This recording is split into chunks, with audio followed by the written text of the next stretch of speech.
Alors, bonjour, bienvenue. Merci de vous joindre à nous ici en présence au CIRST et de manière virtuelle via l'événement Zoom. Donc, on est en présence en comité obligatoirement un peu réduit pour les causes que l'on sait, évidemment, qui ne sont pas sans lien avec la conférence d'aujourd'hui, heureusement ou malheureusement. Donc, c'est un mode de fonctionnement hybride qu'on teste pour une des premières fois, puis on est en mode un peu adaptation et il y aura une certaine part de spontanéité un peu obligée, là, comme je l'ai mentionné un peu plus tôt, en accueillant notre invité d'aujourd'hui. Donc, pour les gens qui sont en salle ici avec nous, ben, on vous demanderait de mettre votre appareil téléphonique sur vibration pour éviter des effets de feedback indésirés. Les directives nous demandent de porter le masque et de se déplacer le moins possible de mobilier pour garder toujours une distance à peu près une personne entre chaque participant. Donc, c'est pour ça que ça a été placé ainsi. On vous demanderait de laisser les choses le plus possible placées comme elles le sont. Voilà, donc c'est ça ici. Et le port du masque est recommandé, bien sûr, et demandé pour les gens qui sont avec nous, chose que l'on évitera à la personne qui parlera et qui prononcera la conférence, bien évidemment, pour que les choses s'entendent bien en ligne aussi. Pour les gens qui sont avec nous via la plateforme Zoom, on vous demande évidemment de mettre votre micro en mode muet pendant la durée de la conférence. Il y a, comme toujours, une période de discussion qui va suivre la présentation où il sera possible de poser des questions oralement ou même si les gens qui sont ici avec nous dans la salle, en levant la petite main Zoom, la proverbiale petite main Zoom jaune, et on vous autorisera à parler le moment venu. Si vous préférez, il est toujours possible de mettre les questions dans le module clavardage du logiciel Zoom et l'un de nous ici pourra transmettre les questions aux conférenciers le cas échéant. Alors, aujourd'hui, on a le plaisir de recevoir Steven Eichenberger. J'espère que je prononce bien votre nom. Mais il faut me le dire, sinon c'est vraiment. Je ne prendrai pas mal du tout. Alors, qui est maître assistant à l'Université de Genève et actuellement donc chercheur invité au département de sciences politiques de l'Université de Montréal. Ses recherches et ses enseignements portent sur le rôle des groupes d'intérêt dans l'élaboration des politiques publiques, en particulier dans un contexte de démocratie semi-directe. Est-ce que je saute une ligne? Non. Et sur la perception des préférences de l'électorat pour les parlementaires. Il est présent aujourd'hui avec la co-auteure de travail qui est à la base de la présentation d'aujourd'hui, donc Mme Jessica Proulx, plaisir d'accueillir ici. Et le titre de la conférence qui nous présentera est le vague recours à l'expertise du gouvernement suisse lors de la crise de la COVID-19. Sans plus tarder, j'échange de place avec lui et j'ai le plaisir de lui céder la parole.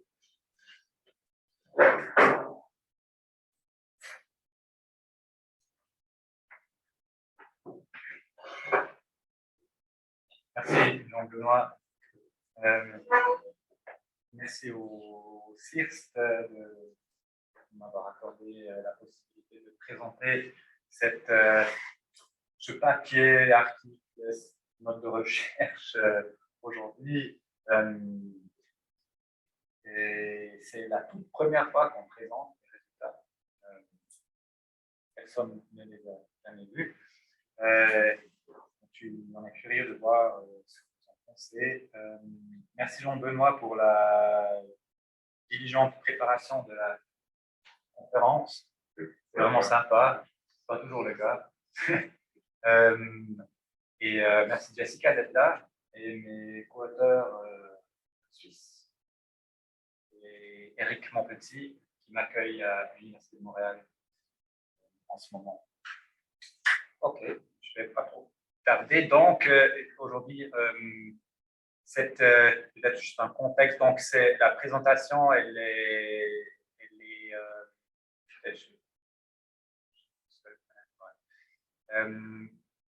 donc, on est 5 auteurs à avoir travaillé là-dessus, mais les professeurs Frédéric Baronne et Pascal ainsi que Robin Stelly et Jessica Proulx. C'est un enfant de la Covid. C'est une initiative assez spontanée de la part de Frédéric Baron. Lors de nos discussions sur Zoom, on a commencé à parler de la task force en Suisse. Et ça, c'est en gros à peu près 1 an plus tard, d'ici le résultat de cette recherche, le résultat provisoire.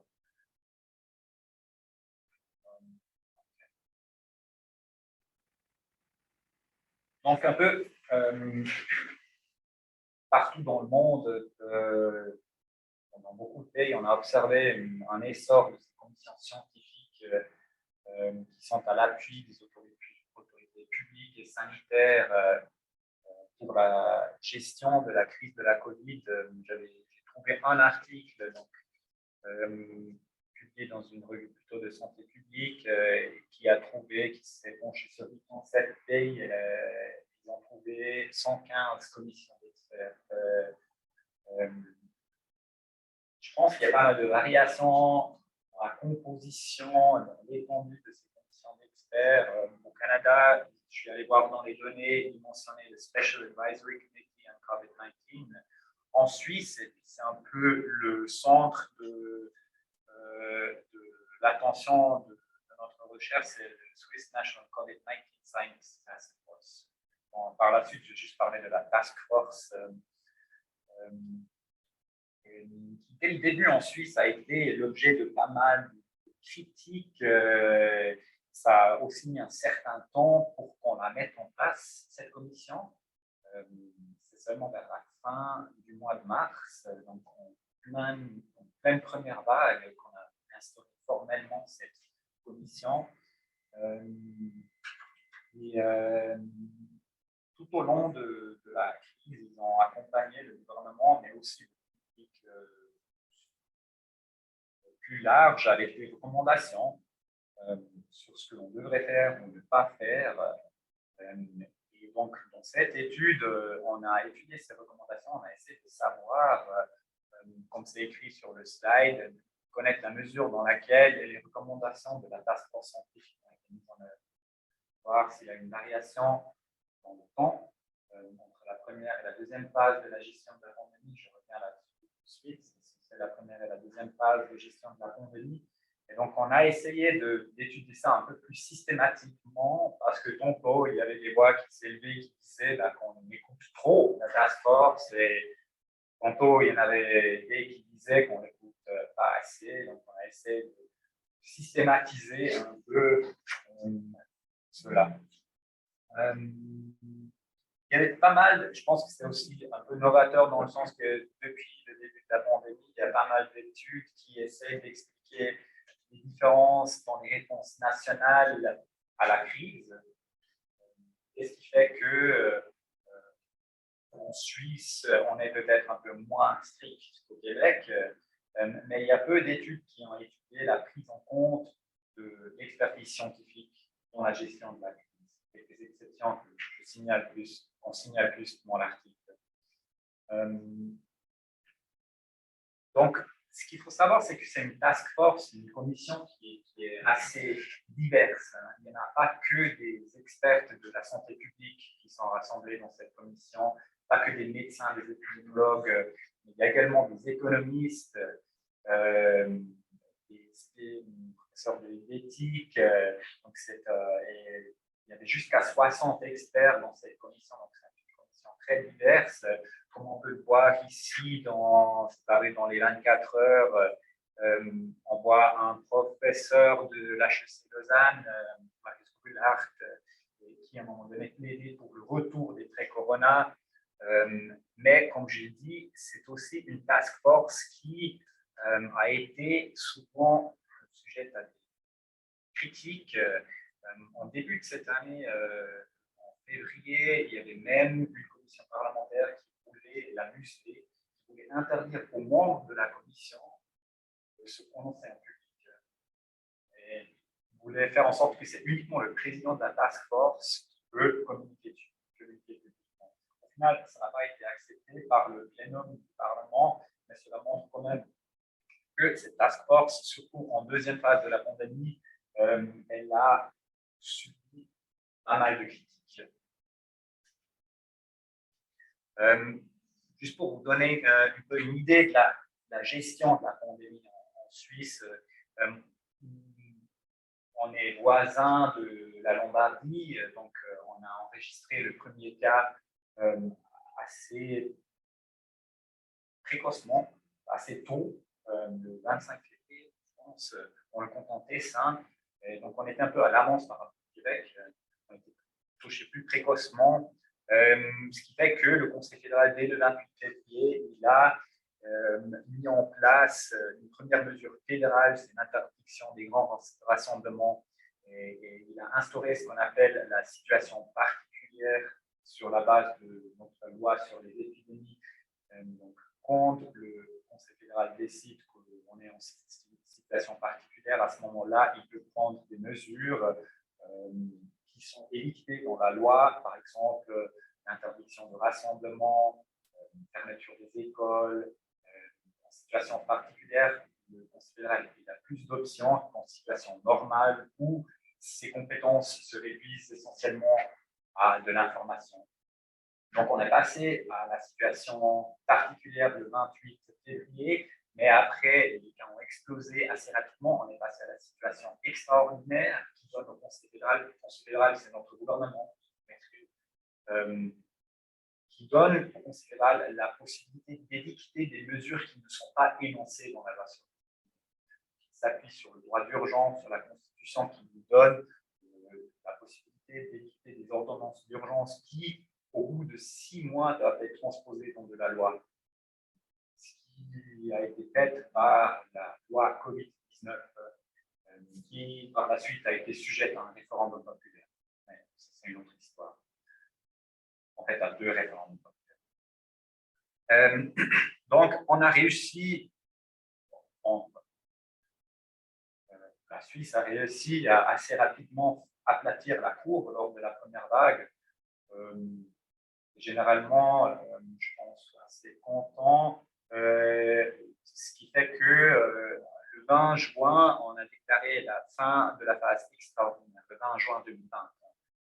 Donc, on est repassé en phase particulière, mais il faut savoir que dans cette phase, le Conseil fédéral a toujours le droit d'interdire les rassemblements et d'édicter des mesures qui touchent tout le territoire suisse. Cependant, les cantons ont le droit d'aller plus loin. Les cantons, chez nous, c'est les provinces. Et après, lors de la deuxième phase, donc sous la situation particulière, on a dû faire face à la deuxième vague. Et puis dans cette présentation et dans cette note de recherche, on a voulu étudier donc s'il y a une différence dans la mise en œuvre des recommandations de la task force entre la première et la deuxième phase de gestion de la pandémie. Donc, la première phase, c'est depuis le début de la pandémie jusqu'au 20 juin 2020, et la deuxième phase, c'est bien par la suite. Pour le plaisir, j'ai comparé les courbes des cas confirmés au Québec et en Suisse. Là, je me suis appuyé sur les données du Oxford Government COVID-19. Les cas de Oxford qui ont, qui ont des données qu'on peut utiliser comparativement. Ce qu'on peut voir, c'est que en début, donc comme j'ai dit tout à l'heure, on était touché. Donc, j'aurais dû inverser les couleurs. Le bleu, ça le bleu, c'est la Suisse, ce serait mieux si c'était le Québec, mais bon. Donc, on était touché avant, mais on a réussi à faire baisser.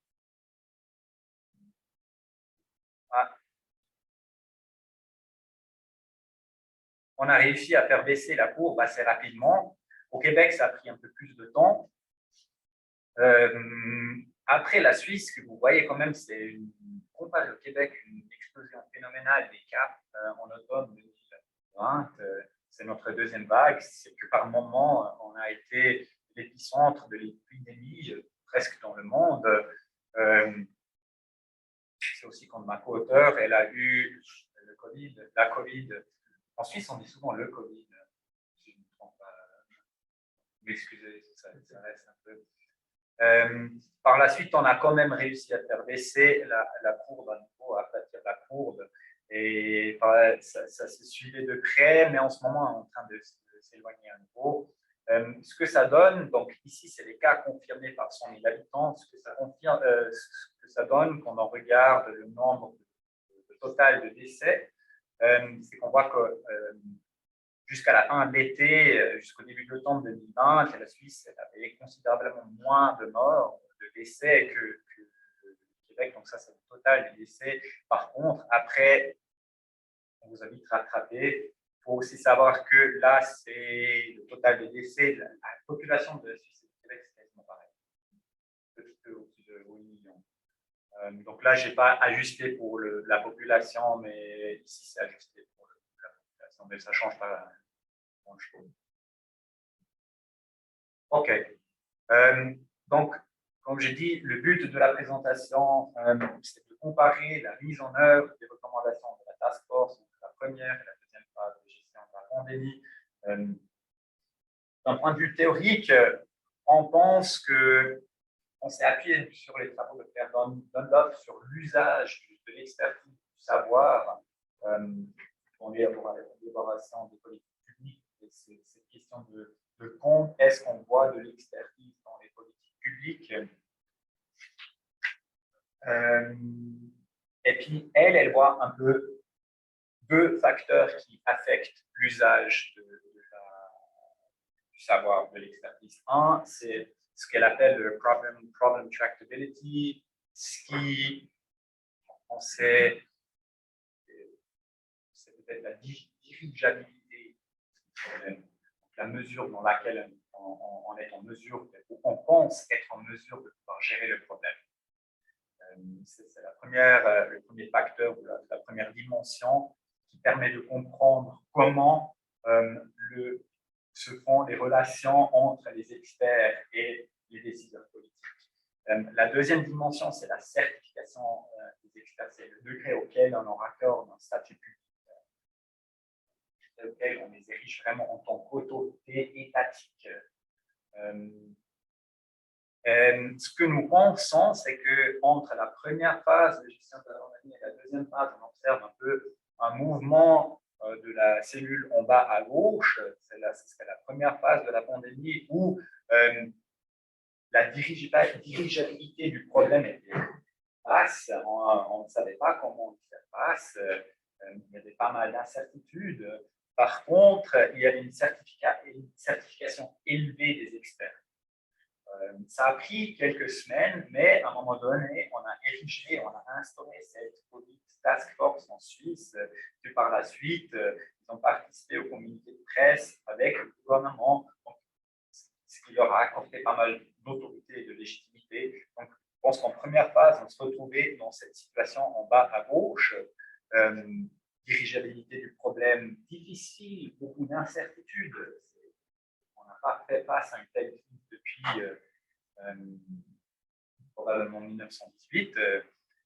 C'est drôle parce que j'ai trouvé un document qui expliquait là sur les épidémies, les différentes situations, la situation normale, comme je viens d'expliquer tout à l'heure, normale, particulière, extraordinaire. Donc, pour la situation normale et particulière, il y avait des précédents, le H1N1, des problématiques liées à la malaria. Par contre, pour la situation extraordinaire, le seul précédent qu'ils ont mis dans la liste pour expliquer la situation, c'était la grippe espagnole de 1918. Donc, deuxième phase, par contre, on voit une remise en question de l'autorité des scientifiques, des experts. On leur accorde moins de légitimité, donc moins de certification. Et peut-être que les autorités pensent que la dirigeabilité du problème, ils pensent mieux gérer le problème. Parce que, comme j'ai montré tout à l'heure, mauvais clavier, on a quand même réussi à aplatir assez rapidement la courbe. Ça donne peut-être l'illusion de savoir gérer le problème et en cas d'augmentation des cas, de savoir y répondre rapidement. Donc, c'est ça l'hypothèse centrale de ce mouvement d'en bas à gauche, en haut à droite. Concrètement, Bon, il y a aussi d'autres facteurs qui nous amènent à penser que lors de la deuxième phase, l'implémentation des recommandations est plus faible. C'est aussi que lors de la première phase de la pandémie, le Parlement qui était largement mis de côté. Il a fallu du temps, il y a eu une session extraordinaire seulement en mai. Le Parlement a été largement de côté, donc il y a eu moins de possibilités pour les partis politiques et aussi pour les groupes d'intérêt d'intervenir dans la gestion de la pandémie. Les groupes d'intérêt, ils devaient aussi s'organiser, ça leur a pris un moment. On pense que cela a changé vers la deuxième phase de la pandémie. Et donc, notre hypothèse centrale, c'est en fait la H2, les recommandations de la task force sont davantage et plus rapidement mises en œuvre lors de la première phase de la pandémie, comparé à la deuxième. La H1, c'est qu'il faut quand même tenir compte de la pression exercée sur le système sanitaire. Il y a beaucoup de cas, beaucoup de décès. À ce moment-là, on pense que le gouvernement devrait être plus enclin à écouter, à tenir compte de l'expertise. Donc, c'est ces deux facteurs qu'on propose de regarder de manière simultanée dans cet article. Ça, c'est juste pour illustrer un peu cette remise en question de l'autorité de la task force lors de la deuxième phase économie suisse. C'est chez nous la fêtière, l'association fêtière patronale de l'économie, probablement un des plus importants groupes d'intérêt en Suisse. Et je suis navré, j'ai seulement trouvé en allemand, mais c'est de la NZZ qui est un des journaux les plus importants. Là, on voit l'entête qui dit que Économie Suisse contredit la task force. Ça, c'est issu du 15 novembre, du 17 novembre 2020, donc bien en deuxième phase, en deuxième vague. Donc, pour les sources,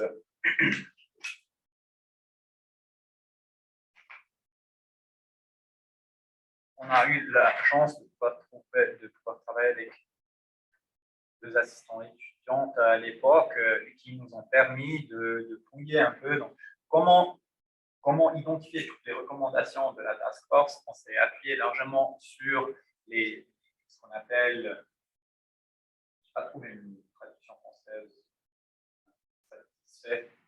c'est policy briefs. Donc, la task force sur son site web, le lien il est plus, vous pouvez le trouver dans la présentation. D'ailleurs, si quelqu'un voudrait avoir la présentation, vous pouvez me contacter, je vous l'envoie. Donc, la task force sur le site web, on peut voir ces policy briefs, ces documents où elle dit on pense qu'on devrait faire ceci, ceci, ceci. Parfois, ces policy briefs répondent à une question des autorités publiques, de l'Office fédéral de la santé publique, mais pas toujours. Parfois, la task force, elle était proactive et en gros, elle a répondu à des questions qu'elle a posées elle-même. On a identifié 74 policy briefs depuis l'instauration de la task force jusqu'au 30 juin 2021, qui était la fin de l'observation de notre étude. On a identifié dans ces policy briefs, si vous avez un exemple, un des derniers en février sur comment adresser le coronasepsis. De nouveau, c'est pour montrer qu'il n'y a pas que des questions purement épidémiologiques, c'est des questions plus à la croisée de comment faire en sorte que les mesures soient vraiment acceptées. Les experts chez nous, ils donnaient des recommandations même là-dessus. Et on a identifié 247 recommandations qui sont adressées au gouvernement. Quelques-uns ont été répétés et quelques-uns ont été faits en fait après la mise en œuvre de cette recommandation par le gouvernement. Donc, c'est des recommandations qui viennent appuyer une décision que le gouvernement a déjà prise. Donc, on se retrouve, et dans l'analyse multivariée plus loin, on s'appuie sur 186 recommandations uniques. De l'autre côté, donc pour savoir une recommandation de la task force, comment savoir si elle est en œuvre, on est allé fouiller dans les communiqués de presse du Conseil fédéral avec une recherche complète. On a identifié 180 communiqués de presse, et c'est vraiment c'est un travail très minutieux d'aller observer dans ces communiqués de presse toutes les mesures prises par le gouvernement, c'est codé, et on a identifié 739 mesures sur à peu près la même période que observée pour la task force. Donc, on a le gouvernement qui prend 739 mesures et la task force qui fait 186 recommandations. Ce qu'on peut voir, c'est que sur ces 739 mesures, on peut les lire. Donc, après les deux jeux de données ont été matchés, on a allé voir si une recommandation, si une décision du Conseil fédéral, elle met en œuvre une recommandation de la task force. Et ici, ce qu'on peut voir, c'est que sur les 739 décisions prises par le Conseil fédéral, 15%, 14,3% sont ancrés dans une recommandation de la task force et étaient émises soit avant ou après la décision du Conseil fédéral. Donc, 1 sur 7 décisions du Conseil fédéral est ancrée dans une recommandation. On n'a pas pondéré l'importance de chaque décision du Conseil fédéral. Et cela nécessiterait plus de travail théorique sur qu'est-ce qu'on pense, à quoi est-ce qu'on pense, on en parle de l'importance sociétale, mais oui, mais comment on mesure ça, donc on n'a pas pondéré ça. Mais je pense que cela nous donne quand même une idée cela montre quand même que cette idée de dire que ce qu'on a parfois entendu dans le débat public, en tout cas en Suisse, que la politique du Conseil fédéral est dictée par la task force, du moins empiriquement, on ne peut pas dire. 1 sur 7 décisions du Conseil fédéral est ancrée dans une recommandation de la task force. Dans le papier plus loin, on prend plutôt l'autre porte-entrée. On se concentre sur les recommandations. On veut étudier quelle est la part des recommandations qui a été mise en œuvre. Ici, c'est juste des exemples de quel type. Donc ça, c'est des recommandations de la task force. Je m'excuse, elles sont en anglais parce que les policy releases, elles ont bien sûr aussi été publiées en français, mais je ne sais plus si je l'avais traduit. Peu importe. Bon. Cela vous donne une idée de ces recommandations. Donc, à la fois les recommandations données par la task force et les décisions prises par le Conseil fédéral, on les a codées selon le type d'instrument. Est-ce que c'est une mesure qui vise à réglementer les comportements? Est-ce que c'est une mesure financière une mesure qui vise à réglementer le comportement de la population ou de certains acteurs économiques, mais qui a une certaine dimension financière, comme par exemple quand on fait la recommandation que les locataires on devrait leur accorder un délai supplémentaire pour payer les loyers. Ça serait une mesure financière. Et puis, il y a les subsides. Donc, on a chaque recommandation, chaque décision ont été codés selon l'instrument, mais aussi selon le domaine de politique publique. Parce que, comme je dis, c'est une task force diverse. Il n'y a pas que des experts de la santé publique, il y a aussi des économistes. Et donc, parfois, les recommandations visent plutôt la politique économique. Même si, bien sûr, on est dans un contexte où chaque décision, par la nature de l'objet qu'on étudie, a une certaine dimension.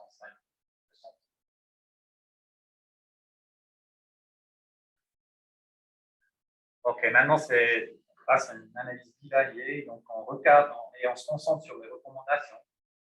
Donc, sur les 180 ou 247 recommandations de la task force. Ce qu'on peut voir, donc, pour chaque recommandation sur la base des décisions prises par le Conseil fédéral, on peut dire si la recommandation est mise en œuvre. Partiellement, entièrement ou pas du tout. Pas du tout, partiellement, entièrement. Ce qu'on peut voir entre la première et la deuxième phase, le pourcentage de recommandations entièrement mises en œuvre est de 38%, alors qu'il est de 33% lors de la deuxième phase. La différence n'est pas énorme. Elle n'est pas statistiquement significative non plus. Mais je vous rappelle qu'on est dans le bivalent. Ce qu'on voit quand même, c'est que donc l'inverse de ça, c'est que si on se concentre sur la non mise en œuvre, on voit que lors de la deuxième phase, le pourcentage de recommandations qui n'est pas mis en œuvre est plus élevé. C'est juste l'effet miroir. Ce qu'on voit par contre quand même, c'est que il y a de la variation dans le temps. Ici, les colonnes, les colonnes, ça montre le pourcentage des recommandations mises en œuvre lors d'un certain mois. Donc là, ici, on est dans le mois d'avril 2020, donc ce premier mois d'existence de la Task Force, on peut voir que 37 sur 46 recommandations ont été mises en œuvre. Je pense que soit partiellement ou entièrement. Et ensuite, ça baisse. Et on voit de nouveau une augmentation lors de la deuxième vague où il y a 18 sur 24 recommandations pendant le mois d'octobre qui sont mises en œuvre. Le trait vertical ici, c'est la fin de la première phase. Comme je dis, le 20 juin, c'est la fin de la situation extraordinaire. On peut quand même voir que par contre, si on regarde le total des recommandations, il y a 46, 48, 20.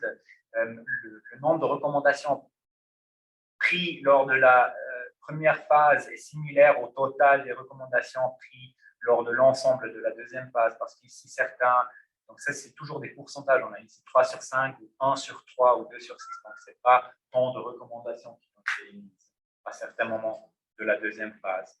Donc, ce qu'on retient ici, c'est que pas une très grande différence entre la première et la deuxième phase. Il y a de la variation dans le temps, mais si on compare la moyenne ici de la première phase et la moyenne de la deuxième phase, le pourcentage de recommandations mises en œuvre n'est pas beaucoup plus inférieur lors de la deuxième phase. Une autre manière de montrer cela, c'est si on se concentre sur la durée de vie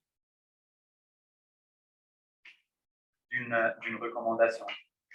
Parce qu'on sait le moment auquel a été émise une recommandation et qu'on elle a été implémentée. Pas pour toutes les recommandations, mais pour la majorité de recommandations. On sait, donc on connaît le laps de temps. Et on a montré ici, ça c'est des survival curves, des courbes de survie. Et ce que ça montre, en gros, c'est le pourcentage ou la probabilité qu'une recommandation survive au-delà d'un certain nombre de jours. Le nombre de jours sont sur l'axe X. Est-ce qu'on voit que lors de la première vague, la probabilité qu'une recommandation survive au-delà de 25 jours, elle est de 75%.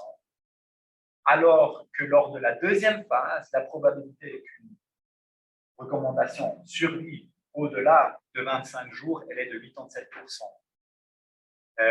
Et on voit qu'à 50 jours, la différence est encore plus considérable. Donc, ce qu'on voit ici, c'est que, OK, il y a une différence lors de la deuxième phase de la pandémie. Les recommandations survivent plus longtemps. Donc, dans d'autres mots, sont implémentées ou mises en œuvre moins rapidement. OK? Mais de nouveau, si je vous mettais ici, et je ne l'ai pas mis parce que ça ne servait à rien, les intervalles de confiance se chevaucheraient largement. La différence entre ces deux courbes, bon, il y a une différence, mais elle n'est pas statistiquement significative. Donc, comme sur le slide précédent, on voit à la fois si on regarde uniquement de la variable dépendante, est-ce qu'une recommandation est mise en œuvre ou pas, ou si on se concentre sur le laps de temps de mise en œuvre, on peut voir que, OK, lors de la première phase, on voit que le pourcentage de recommandations mises en œuvre est un peu plus élevé, ils sont implémentés un peu plus rapidement, mais que la différence n'est pas si grande et elle n'est pas statistiquement significative.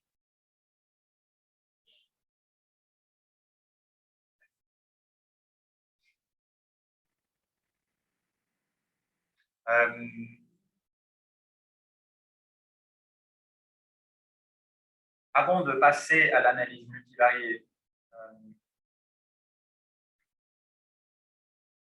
juste un petit mot sur quel était l'agenda des différentes du Conseil fédéral et de la Task Force. Sur la gauche, le FC, c'est le Federal Council, et le SNSTF, c'est la Task Force. Et comme j'ai dit tout à l'heure, toutes les recommandations et toutes les mesures ont été codées selon le domaine de politique publique. On a pris les catégories du Comparative Agendas Project.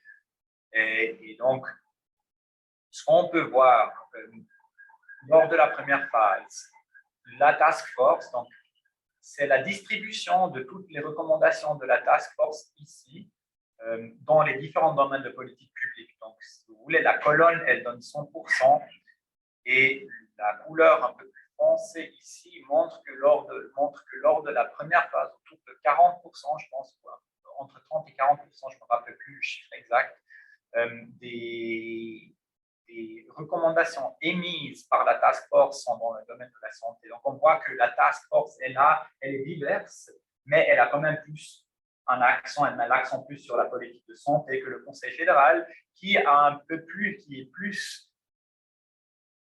dans et bien sûr, il met aussi l'accent sur la santé, mais il se concentre aussi beaucoup sur le labor and employment. Ça, c'est toutes les mesures prises pour soutenir les travailleurs et les entreprises, et de même les economic activities and domestic commerce.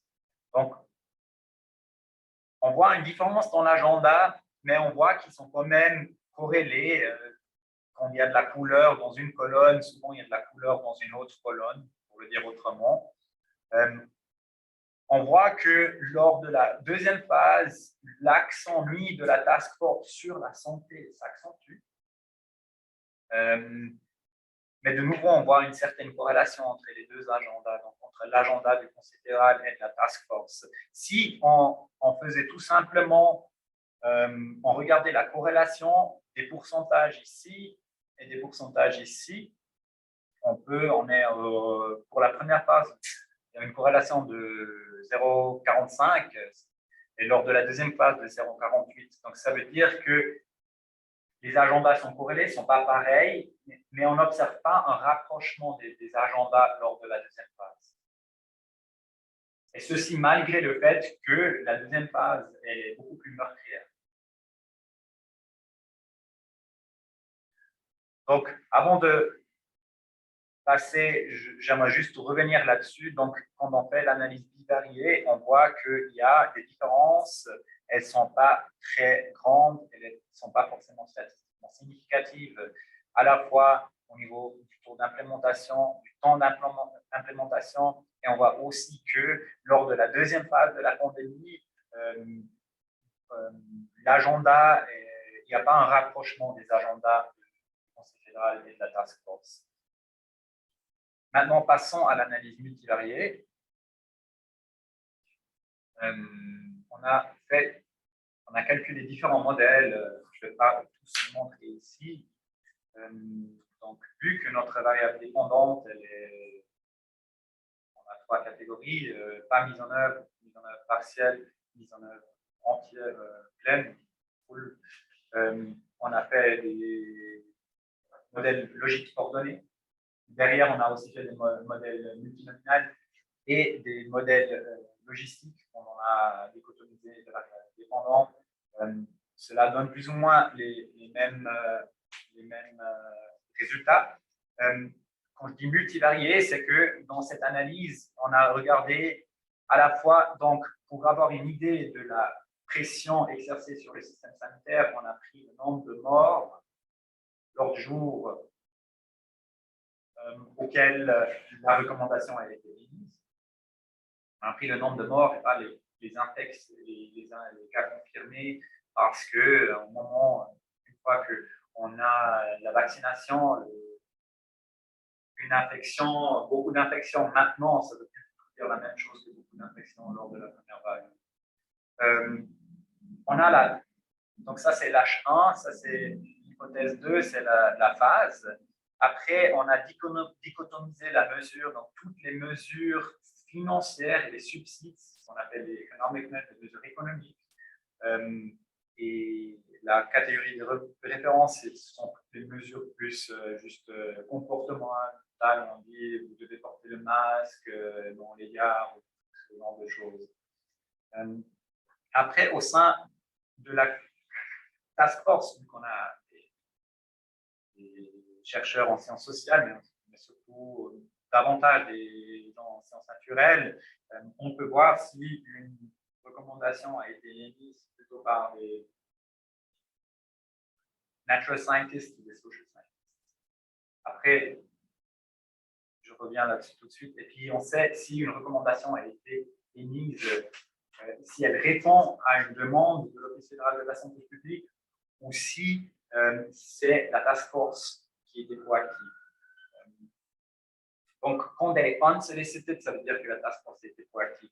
Le premier modèle, il n'y a pas d'effet d'interaction entre la pression, le problème et la phase. Mais ce qu'on voit, c'est qu'une augmentation de la pression augmente la probabilité de se retrouver dans une catégorie supérieure de mise en œuvre. Donc, ça, en gros, plus de morts, plus de décès, plus haut sont les chances qu'une recommandation soit mise en œuvre. Alors que la phase, on voit un coefficient négatif. Donc, si on est en deuxième phase, les chances de mise en œuvre sont moindres. Donc là, notre variable dépendance est ordonnée. Ça va devenir peut-être plus clair avec les graphiques sur la page suivante. Ce qu'on peut voir, c'est que si la recommandation ne répond pas à une question, elle a aussi plus de chances d'être mise en œuvre. Ça, c'est le premier modèle où on n'a pas interagi le problem pressure avec la phase. On s'est dit, en fait, cette différence entre la première et la deuxième phase, on devrait surtout la voir quand il y a de la pression sur le système sanitaire. Quand il n'y a pas de pression sur le système sanitaire, elle devrait disparaître. Et c'est ce qu'on voit ici, effectivement, c'est de dire que dans le deuxième modèle, on a la pression sur le système sanitaire. Quand elle augmente, ça augmente les chances que les recommandations sont mises en œuvre, mais en fait surtout lors de la première phase, parce que ce coefficient, en fait, cela nous montre l'effet lors de la première phase. Et quand on regarde le terme d'interaction, on voit que l'effet est pas mal amoindri lors de la deuxième phase. C'est ce qu'on voit sur le graphique suivant. Ici, sur l'axe X, on a les décès par jour.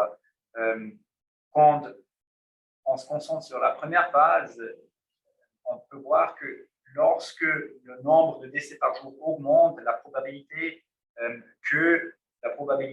prédite qu'une recommandation soit entièrement mise en œuvre augmente considérablement. Cette courbe elle est bien plus faible lors de la deuxième phase. Mais lorsqu'il n'y a pas de pression sur le problème, la différence elle disparaît quasiment. Et lorsqu'il n'y a pas de pression sur le système sanitaire, comme pendant l'été, avant l'automne 2020, à ce moment-là, disons qu'il y a peu de cas ou peu de décès, on observe peu de différence entre la première et la deuxième phase de gestion. Ça, c'est toujours le même modèle, mais là, on se concentre sur l'effet plus de sollicitation. Ce qu'on peut voir ici, c'est que lors de la première phase, quand une recommandation n'a pas été sollicitée, elle a beaucoup plus de chances d'être entièrement mise en œuvre que lorsqu'elle a été sollicitée. C'est lors de la première phase. Cet effet disparaît complètement lors de la deuxième phase. Et on pense que cela illustre de nouveau un peu ce passage à une phase dans laquelle l'autorité des experts est beaucoup plus remise en question. Lors de la première phase, ils pouvaient eux-mêmes émettre des recommandations et ces recommandations avaient plus de chances d'être mises en œuvre que les recommandations qui répondent à une question. Lors de la deuxième phase, ça fait plus. il y en a plus de différence. Donc, dans les tableaux, on le voit ici. Ça, c'est l'effet lors de la première phase. Ça, c'est le terme d'interaction. Donc, on voit qu'il annule l'effet qu'on voit ici largement.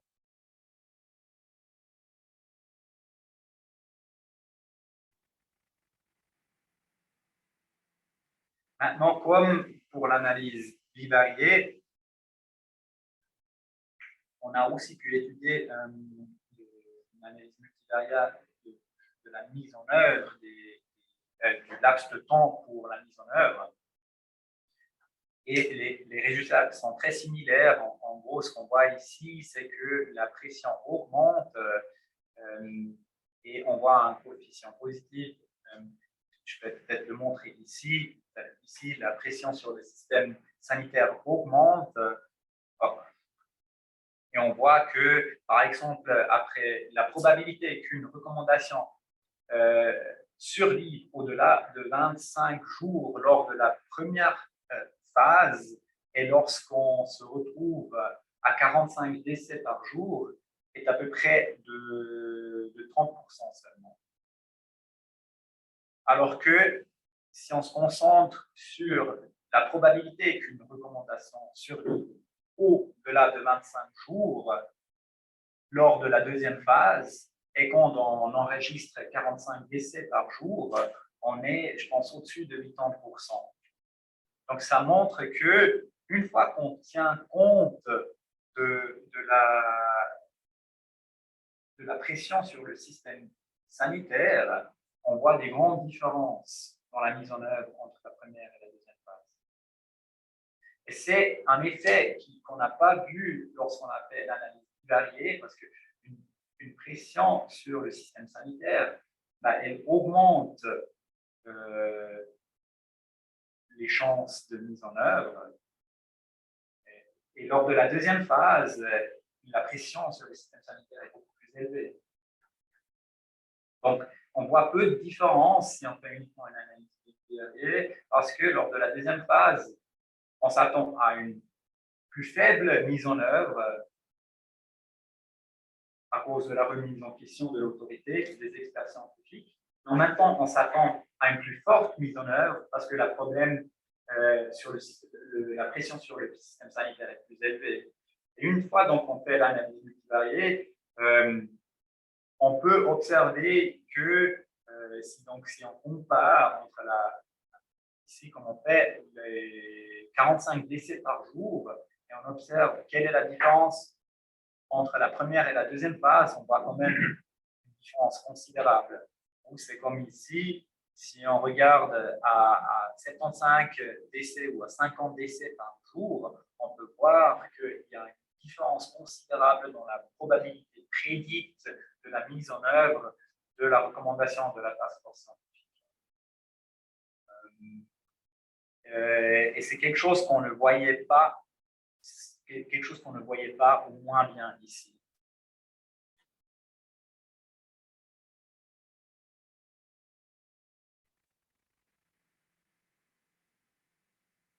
Donc, comme j'ai dit, on a fait une série de robustness checks que vous retrouvez dans le papier, dans l'annexe du papier, et qui confortent un peu dans la validité de ce que l'on décrit ici. Et juste pour conclure, ce que l'on voit, c'est qu'effectivement, on observe ce passage d'une situation où les autorités publiques de santé en Suisse, lors de la première phase de la pandémie, il y a une certification élevée des experts qui sont peu remis en question. En même temps, la dirigeabilité du problème est basse. Donc, les autorités sont plutôt preneuses d'informations, d'expertise. Et à ce moment-là, on observe une plus forte mise en œuvre des recommandations de la task force scientifique lors de la deuxième phase, quand il y a remise en question de l'autorité des scientifiques experts, et lorsque peut-être les autorités pensent qu'ils l'implémentation et une moins rapide implémentation des recommandations émises par les experts. Il faut faire attention dans l'interprétation des données, donc c'est différent entre la première et la deuxième phase, de dire qu'est-ce qui effectivement fait la différence, est-ce que cela reflète les agissements des groupes d'intérêt, des partis politiques, ou est-ce que c'est un scepticisme plus large de l'égard du public vis-à-vis des scientifiques. Et en premier rang, lors de la première phase, ça, on doit aller plus loin dans nos recherches pour ça. Ce que l'on ne fait pas non plus, c'est pas pour dire que les autorités publiques, l'OFSP, le Conseil fédéral en Suisse, ils auraient dû plus écouter les scientifiques lors de la deuxième phase. Je pense que ce que nos résultats montrent surtout, c'est à quel point l'utilisation du savoir peut changer rapidement entre la première et la deuxième phase. Il faut se rappeler qu'on n'avait pas encore de vaccin, on n'avait pas encore une solution au problème. Et on observe jusqu'à juin et ensuite juin 2020 et par la suite jusqu'à la fin de l'année. Donc, en seulement quelques mois, on observe un changement dans l'utilisation du savoir quand même assez intéressant. Et je pense que par la suite, il faut plus questionner ce changement, comment se fait-il que ce changement a eu lieu. Mais je pense que ce qu'on essaie de montrer dans ce papier, c'est qu'il a eu lieu. Je pense que c'est à peu près tout de ma part. J'espère que c'est plus ou moins clair. Oui, tout à fait. Merci. Alors, merci, Stephen, pour cette présentation, cette conférence. Donc, je crois que j'ai déjà une question qui est arrivée via le module de clavardage en ligne. Je vais tout de même céder la parole à la salle d'abord, si quelqu'un en a une qui lui vient. Alors oui, Serge, je t'en prie. Oui, en fait, juste deux petites questions. En fait, tout à l'heure, vous avez dit que 14% des décisions émanent, n'est-ce pas, de la task force. Alors, je suis curieux de savoir quel pourcentage représentait les décisions qui venaient des gouvernants eux-mêmes. Là, il y a des décisions qui venaient des économistes, des chercheurs de la sécurité publique, de la task force. Alors, est-ce que vous avez découvert, n'est-ce pas, un pourcentage qui représentait les décisions qui venaient des gouvernants eux-mêmes? Alors, et la seconde question concerne une critique qui est habituellement faite par rapport à la place, n'est-ce pas, qu'occupe le groupe d'experts auprès des gouvernements. Alors, il y a un auteur, j'ai oublié son nom, qui reproche, n'est-ce pas, aux experts de gouverner, n'est-ce pas, des gouvernements, parce que généralement, les décisions qui sont prises par les gouvernements sont des décisions qui n'est-ce pas, des groupes d'experts. Est-ce que durant cette recherche, vous avez eu ce sentiment avec effectivement la commission d'experts qui était consultée gouverner le gouvernement? C'est-à-dire, est-ce qu'il se substituait au gouvernement en quelque sorte? De façon indirecte, bien sûr.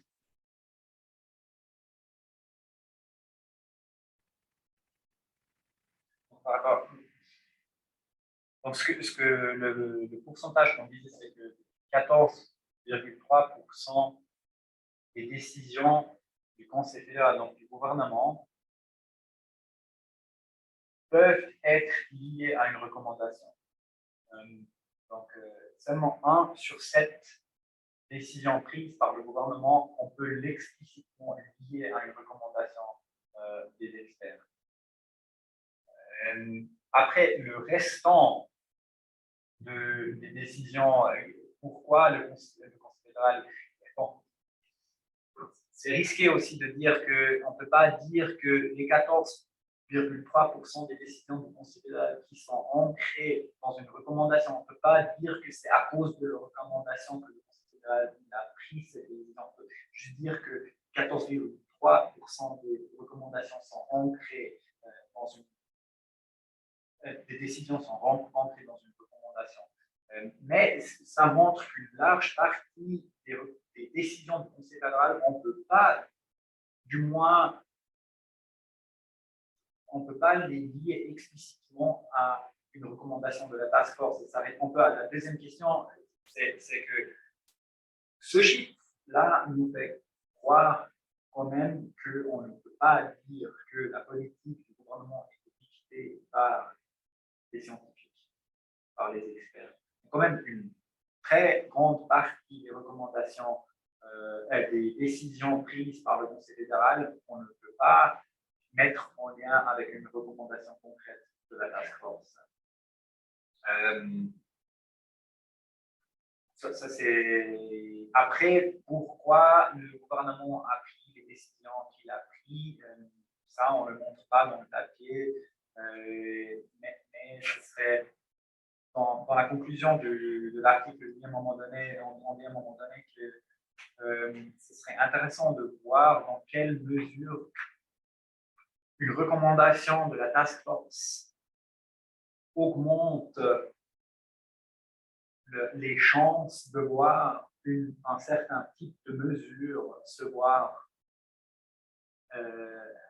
être implémenté en Suisse. Mais ça, on ne le fait pas dans ce cas. J'ai une autre question. François, ici, avait une question aussi. Oui, merci beaucoup pour la chose de lire le papier aussi. J'avais une question, la première question, je vais m'arrêter là après, tout de moins. Ça me permet de citer Staline. Staline dit il m'aurait été une tragédie, en miroir, c'est statistique. Comme Staline le dit, ça doit être vrai. Donc, l'idée, c'est qu'on s'habitue à un grand nombre de morts, ça ne vaut pas autant au niveau de mort. En passant, ça m'est venu en tête pour deux raisons. La première, c'est une petite habituation à travers la crise, que les premiers morts de la COVID amenaient à réagir beaucoup. Donc, première phase, deuxième phase, la réaction différente, c'est simplement expliqué par un phénomène d'habituation. C'est la première chose. La deuxième chose, c'est que dans votre modèle, vous avez le nombre de morts qui rentrent de façon linéaire. On peut s'imaginer que si c'est un sage, comme on le dit, il faudrait lui faire un log, quelque chose comme ça, pour le rentrer de façon non linéaire. Je pense que ça s'est vécu aussi. Nous autres, on l'a vécu très fortement. Quand on passait en haut de la barre de 100, c'est comme incroyable. Ah non, on est en haut de 100, mais on passait de 1000 à 2000, tout à coup, c'était à peu près une effet psychologique. Je vous entends. Moi, je pense que c'est une bonne idée de prendre le log, les nombres de morts, ça nous permettrait peut-être d'éviter un peu ce phénomène d'habituation. Je pense que ça peut être clairement le cas. Comme je l'ai dit en fin de ma présentation, on observe un changement de la maladie mentale. Pourquoi c'est vraiment le cas? C'est l'habituation, c'est les groupes d'intérêt, les partis politiques qui remettent en question l'autorité. Il y a tout un nombre de facteurs qu'on n'arrive pas tous à distinguer. Je pense que c'est quelque chose qui manque peut-être, non pas peut-être, certainement dans le papier de système d'application. Et je pense qu'on a pensé en début. Pour moi, c'est deux choses différentes. Dans l'habituation, on ne peut pas le sauver avec le log. Ouais. C'est plutôt le phénomène qui est diachronique. L'habituation, c'est le temps. Tandis que le log, c'est plutôt. À un temps donné, 1000 et 2000 morts, la différence de 1000, c'est la même chose que 100 et 200. Ouais, je vous laisse réfléchir. J'ai une autre. Merci François pour la question et Steven pour la réponse. J'ai une autre question qui est apparue dans le module de chat. Elle est relativement longue et en deux parties. Si j'ai bien compris, je vous la pose. Bon, ce sera un sujet à discussion. Donc, on a Jean-Noël Bérubé qui nous pose la question suivante. Donc, la population totale de la Suisse est à peu près la même que celle de la province du Québec. On peut mentionner Steven dans votre conférence. Par contre, il y a eu beaucoup plus de décès au Québec, surtout lors de la première vague de COVID-19 qu'en Suisse. Est-ce que l'utilisation de modèles de groupes d'experts scientifiques s'inspirant de celui de la Swiss National COVID-19 Science Task Force aurait pu nous aider à une prise de décision plus rapide et efficace? Donc, s'il avait mis en place au Québec dès le début de la première vague, comme ça a été le cas en Suisse. Donc, la première partie de la question. Et en seconde partie, serait-il, donc on vous avait posé nos hypothèses, serait-il mutuellement avantageux actuellement de développer une collaboration scientifique plus rapprochée en matière d'épidémiologie l'épidémiologie avec la Suisse, selon vous?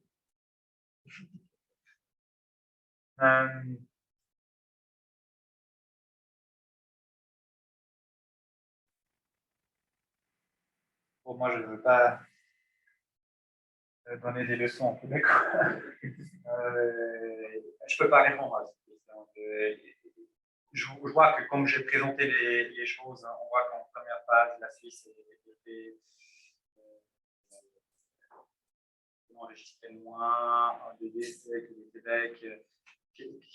Qu'est-ce qui fait qu'on observe, qu'est-ce qui explique cette différence? Est-ce que c'est parce que nous, on s'est appuyé sur une telle commission et que, comme on voit dans ma présentation, lors de la première phase, les autorités gouvernementales avaient plus tendance à écouter cette commission. Est-ce que cela expliquerait pourquoi on observe une différence entre le Québec et la Suisse? Je ne sais pas. Ça peut être le cas. Mais ce serait pas justifié de dire que j'ai une réponse à cela. Et je pense que d'après ce que j'ai vu au Québec, il y a aussi un souci avec les. Comment vous appelez les CHSLD, les centres hospitaliers de soins de longue durée. On va y aller au Nous, c'est les EMS. Et peut-être que tout simplement, nous, j'en sais pas grand-chose. Peut-être qu'en Suisse, on était, vu qu'on était à côté de la Lombardie, on est un peu en lag avec la Lombardie, que là-bas, c'était vraiment grave. Ce qui s'est passé dans les Antilles. Peut-être qu'on était un peu plus sensible à cette problématique, j'en sais rien. Je pense qu'il y a différents facteurs qui peuvent expliquer la différence entre la Suisse et le Québec lors de la première phase. Donc, je ne peux malheureusement pas vous répondre à cette question. Je pense que ça ouvre toute une question de recherche importante, et j'en ai parlé avec Éric Montpetit, c'est de comment les gouvernements ont recours à l'expertise d'analyser ça dans une perspective comparative. Je pense que c'est important. Je pense qu'il faudrait aller au-delà du principe Suisse-Québec, prendre en compte d'autres pays, et voir ce que cela donne. Donc, tenant compte de la réponse à votre première question, pas non plus répondre à la deuxième, donc je suis navré. Moi, ça démontre la pertinence de poser la question et d'envisager une type de collaboration. Tout à fait, d'aller plus loin. Il y avait une. Merci pour la question. Il y avait une autre question de la part de Jérémy. Merci pour la présentation. C'est super intéressant de voir la situation en Suisse. Là, juste le rapport d'État, c'était très intéressant. Alors que vous avez parlé de 14% de recommandations adoptées, la question spontanée qui m'est venue, c'est quelle M'excuse, c'est 14% des décisions du Conseil fédéral sont entrées. Oui, mais on voit quand même que sur l'ensemble de la période observée, une majorité des recommandations de la task force ont été implémentées. Oui, d'accord, j'ai juste parlé trop rapidement. Oui, c'est juste pour. Donc, 14% qui sont entrés dans des recommandations du task force. La question spontanée qui m'est venue est la suivante. Donc, quel pourcentage de ces recommandations-là sont co-recommandées par d'autres groupes d'experts plus ou moins reconnus? Disons, on peut penser à des universitaires isolés en Suisse, etc. Et en fait, j'ai été un petit peu surpris plus tard dans le processus de ne pas l'avoir comme variable dans le multivarié. Pour la première vague, du moins, je pense que ça peut être intéressant de voir lorsque la certification des experts est élevée, est-ce que plus d'experts recommandant la même recommandation facilite son adoption? Ça peut être aussi intéressant pour la deuxième vague. Qu'est-ce que vous avez à dire à ce niveau-là?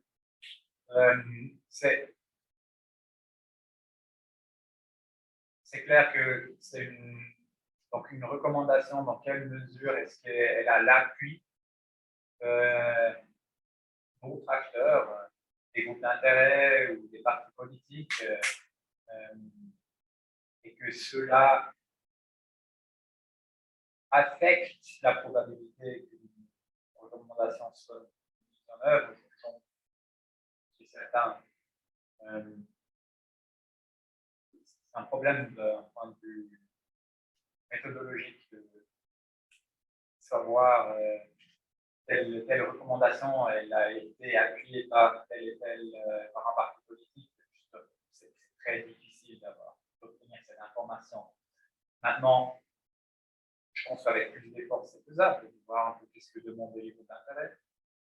Est-ce que si, quand les groupes d'intérêt demandaient quelque chose, cela augmente les chances qu'une recommandation soit adoptée.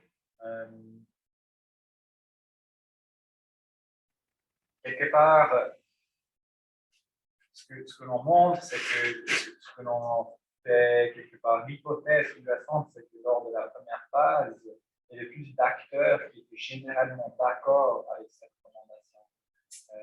Bien sûr, maintenant, on pourrait aller plus loin et vraiment décortiquer ce que l'on capte avec ces distinctions entre la première et la deuxième phase et regarder recommandation par recommandation. Est-ce qu'elle a eu de l'appui? Et ce qu'on devrait voir, c'est que lors de la première phase, les recommandations ont eu plus d'appui par divers acteurs de la économique et sociale que lors de la deuxième phase. Donc, quelque part, on capte ça, ça fait partie de notre interprétation de la différence entre la première et la deuxième phase, mais pour vraiment isoler cet effet, on ne le fait pas, c'est vrai, c'était trop de boulot.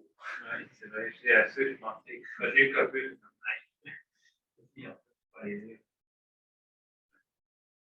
Donc, je propose qu'on prenne une ou deux dernières questions, puis j'invite aussi les gens qui sont dans la salle virtuelle Zoom. Je rappelle que c'est possible de lever la main et de poser des questions oralement si c'est ce que vous désirez faire, mais sinon, je crois qu'il y avait peut-être une ou deux dernières interventions dans la salle. François, seconde question. On t'écoute. Bien fort. Donc moi, je serais spécialiste de l'analyse de politique publique. Je me demandais, je trouvais super intéressant que vous disiez isoler les décisions du gouvernement. Et je me disais qu'il y a aussi comme plein de non-décisions, ou particulièrement de poursuivre une mesure, qui peuvent être influencées ou pas par un groupe d'experts. Donc, je vais très concret parce que, comme, par exemple, si vous prenez les cas que vous aviez au tableau de les gens qui sont immunosupprimés doivent rester, on peut arrêter cette mesure ou pas.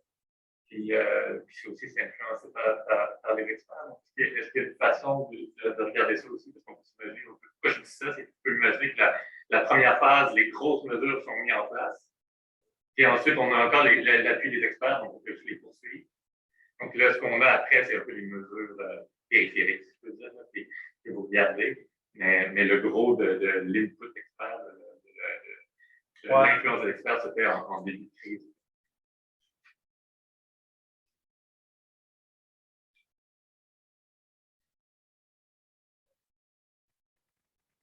Comme une autre façon de le dire, c'est que si vous avez votre échelle à 3, là, il y en a un qui c'est une contre-mesure. Les experts disent fais le lockdown, vous continuez le lockdown, puis moi je l'enlève. Bon, ce qui est un peu particulier, ou le problème, on a eu comme on a codé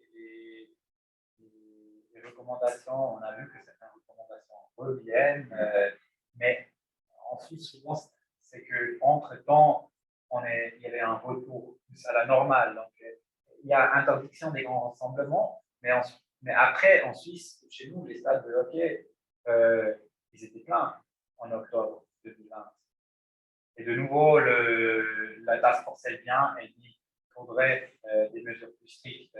Donc, le problème se pose, mais il serait plus, plus le cas ici au Québec. J'ai l'impression qu'il y a certaines mesures qui ont duré, alors que et nous, pendant l'été, automne 2020, il y avait presque à la normale, et donc la task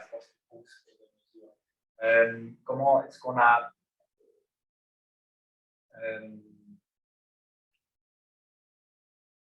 ouais, c'est tout ça qu'on a traité. Ouais. On avait une variable qui était la durée, justement. Puis il y avait une variable qui était répétition ou continuation ou poursuite. Je ne sais pas ces termes-là, mais c'était pris en compte de savoir. Par exemple, si on prenait un comité de presse, puis on mentionnait que dans les restaurants, on va poursuivre encore 3 semaines le fait qu'il y avait 2 mètres de distance entre les tables ou c'est maximum 5 par famille.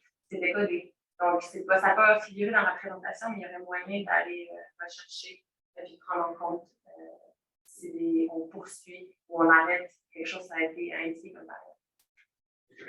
C'est 739. Exact. Donc, celui-là, si c'est une nouvelle décision qu'on n'a jamais vue auparavant, ça va être une nouvelle entrée, mais c'est quelque chose qui poursuit, quelque chose qui se répète. Il y a eu des variables qui ont pris en compte. C'est clair qu'après, peut-être entre la première et la deuxième phase, peut-être que les recommandations n'avaient pas la même envergure. Vous l'avez déjà parlé un peu de les recommandations que c'est comme bang. Faites l'état extraordinaire. Ça se décide ici, par exemple, des mesures extraordinaires. Ça,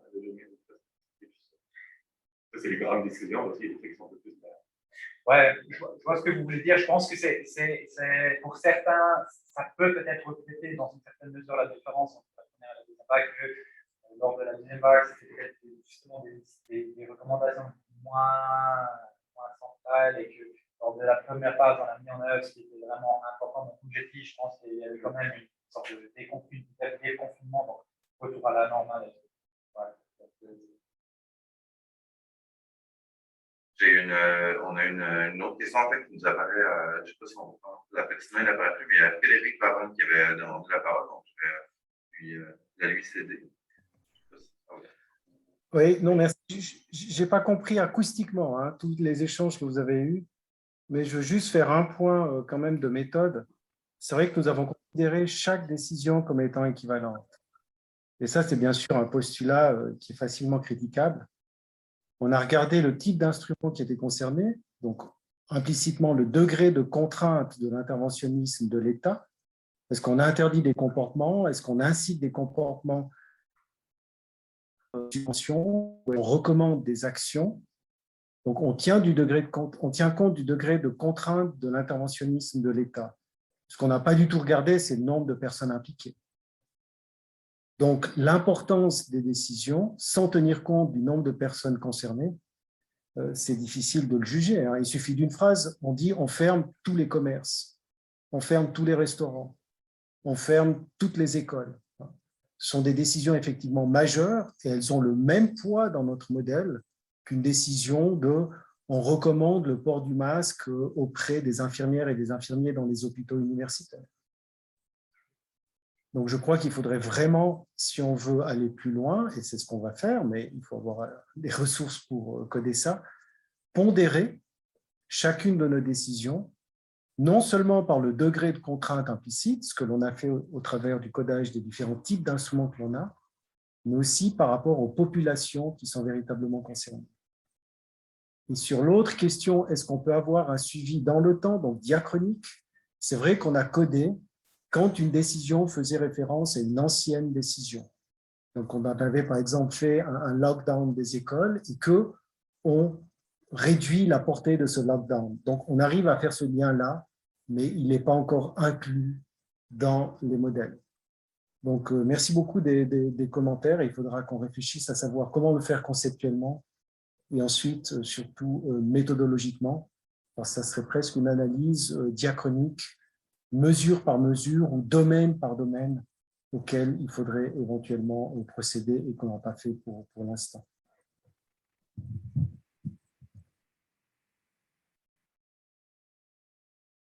Est-ce que quelqu'un en salle aurait une... Je pense qu'on a peut-être le temps de se laisser déborder pour une dernière question, s'il y en a une. On a déjà débordé un peu de l'oral qu'on avait établi. C'est bien. C'est des questions. Quelqu'un aimerait intervenir? Parfait.